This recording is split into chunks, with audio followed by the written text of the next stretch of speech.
Olhando para o cenário atual do mercado, quais segmentos dentro dos fundos imobiliários você enxerga com maior potencial hoje, né? Então, quais setores você considera mais promissores, tanto para quem está começando, quanto para aqueles investidores, né, com uma carteira já mais consolidada? Tem o seu predileto hoje? Mais ou menos. Setor para quem está começando, tijolo. Tem uma tijolada aí pagando perto do 1% ou acima de 1%. Shopping está perto do 1, logística está perto do 1, escritório está acima de 1 em alguns casos. É aquela situação em que você chega para um cara que trabalha tem os predinhos nas cidades médias ou interiorano, você fala assim, tem esse escritório aqui pagando 1%. E o cara fala para você, é na favela. Não, é na principal rua de São Paulo. O cara vai falar para você, não.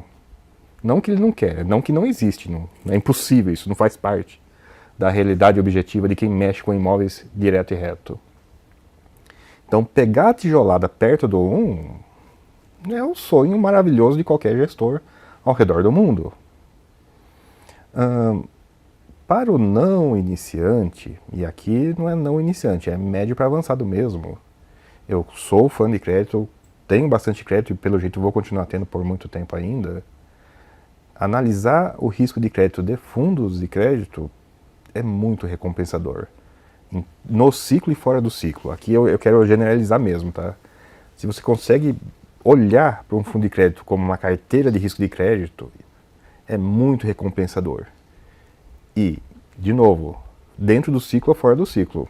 Dentro do otimismo e dentro do pessimismo. Então, comece em tijolo, que é mais trivial, mais simples para o iniciante. E, de novo, nesses retornos que quase nunca ocorrem, né? Esse é o IPCA mais 6 do tijolo, tá? E em crédito, não é trivial, balança muito mais que tijolo, mas fundo de crédito normal. Eu não sou muito fã de FOF, não sou muito fã de classes que são pouco representativas no IFIX e tal, porque essas são mais difíceis de operar porque você tem poucos pares para comparar. Daí isso afeta tanto o iniciante como o intermediário.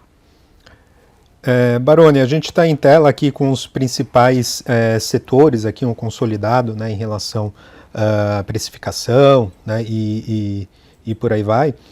Eu imagino já a sua resposta, mas eu queria que você compartilhasse com a nossa audiência se você tem alguma predileção, algo te chama mais atenção ou realmente assim o ideal é uma carteira balanceada entre diversos segmentos?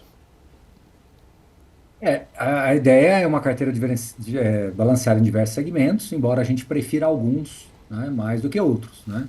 O que me chama a atenção hoje, ainda continua, não só hoje, mas no passado recente eu venho falando muito do setor de shoppings e renda urbana. Acho que são dois setores que são ligados a varejo e, embora assim, nós tenhamos às vezes uma certa preocupação com o segmento de varejo como um todo, por associação geral, né, das dificuldades cíclicas no Brasil, quando nós trazemos isso para o mundo imobiliário, o escopo do varejo é muito interessante, porque você tem ali um ponto comercial e tem um valor agregado muito interessante. Inclusive, né, Marcos, a gente fez recentemente uma live, um programa aqui sobre esse tema, né, sobre essa pauta de renda urbana, onde a gente tratou realmente dessas opcionalidades que surgem de ativos que são abraçados pelas cidades e ativos que estão em vetores de crescimento.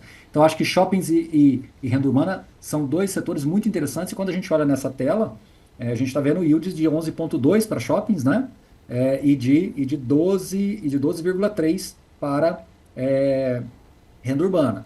Obviamente, a gente gosta também do setor de logística, claro, né? O Brasil precisa bastante da logística. A gente acha que o setor de laje corporativa está bastante descontado, mas ele tem que olhar muito caso a caso. Tem fundos, e embora estejam descontados, ainda tem muitos riscos e muitas dificuldades pela frente. Recebíveis eu acho que eu não vou comentar porque a gente já falou bastante deles aqui, mas eu quero destacar um número que está aí no meio, que é o IFIX 11,8.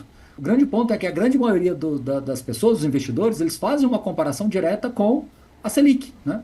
Então, o yield contra o yield, né? Ou seja, você está comparando o yield da carteira de fundos imobiliários, hoje o IFIX com 11,8, com uma Selic que potencialmente deve subir aí para perto de 15% ao longo agora do ano. Então, e nós temos alguns ativos incentivados que conseguem entregar taxas muito parecidas com essa.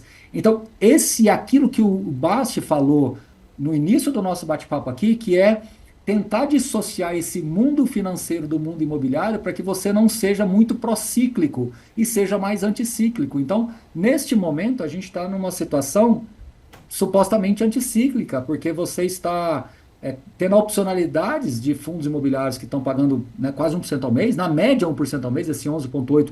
Claro, se a gente analisar dá um pouco menos, mas eu estou falando em grandes números aqui. E porque os juros estão altos. Quando os juros baixarem, em algum momento eles deverão baixar, esta realidade vai ser completamente diferente. E aí vai ser a hora onde as pessoas vão se sentir mais atraídas de comprar o fundo imobiliário, porque vão aparecer aquelas manchetes de que renda fixa acabou, renda fixa não é melhor, renda fixa não serve para nada, renda fixa é ruim. Então, essa percepção do investidor, que parece óbvia e simplista, ela tem um grau de sofisticação muito elevado, porque ela transita nas questões técnicas, ela transita nas questões comportamentais e ela transita também nas questões, eu acho que vamos falar assim, de estado de espírito do investidor mesmo, de conseguir se livrar disso definitivamente. E entender que a renda fixa na carteira dele tem um papel também, que pode ser complementar à tese dele, pode ser de reservas, pode ser de realmente querer diminuir a volatilidade, tendo uma parcela mais focada ali para eventuais despesas que possam ocorrer na vida do investidor, mas o fundo imobiliário ele fica sendo uma ponte de comparação o tempo todo. Então, quantas e quantas vezes a gente recebe por semana, não é por dia, por semana, nos nossos plantões de dúvidas aqui, uma quantidade significativa de pessoas perguntando justamente essas questões que estão relacionadas à comparação com a renda fixa e o fundo imobiliário, como se tivesse uma resposta definitiva. E a resposta definitiva ela é muito mais conceitual do que específica caso a caso.